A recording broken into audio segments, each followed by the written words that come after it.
আসসালামু আলাইকুম।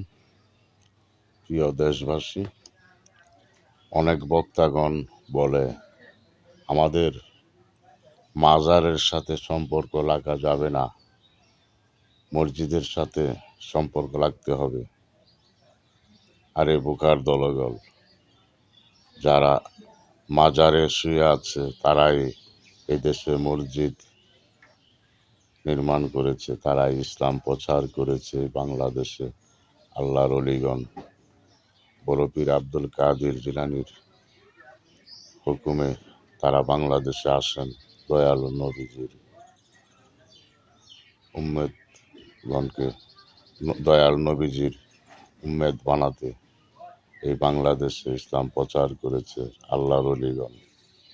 নবীজির ইশারায় পীর আব্দুল কাদের জিলানী উনি 360 জনকে পাঠান আরও কম, রাস্তা থেকে আস্তে আস্তে 360 জন আসেন। তারা এই বাংলাদেশে বা এই ভারতবর্ষে ইসলাম প্রচার করেছে।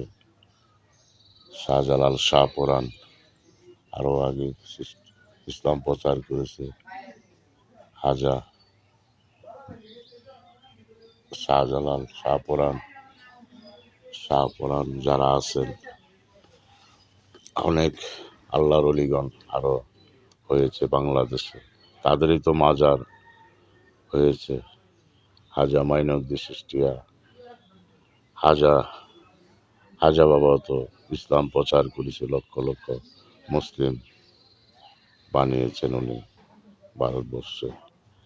তো তোমরা যে মাজারের সাথে সম্পর্ক রাখবা না, মসজিদের সাথে সম্পর্ক রাখবা। যে বলে না মুরব্বী কাহার প্রসাদে হাও, মুরব্বী চিনো না, আল্লাহর অলিগণকে চিনো না, আল্লাহর অলিগণের সাথে সম্পর্ক রাখবা না। আরে আম্মকের দলগল, আল্লাহর অলিগণের সাথে সম্পর্ক না থাকলে রসুলকে পাইবা না, আল্লাহর রাসুলকে না পাইলে আল্লাহকেও পাইবা না। তোমরা এই যে আবাদত করবা, সব যাইব গঙ্গা জলি, কিছুই পাইবা না আল্লাহর অলিগণের সাথে সম্পর্ক না থাকলে।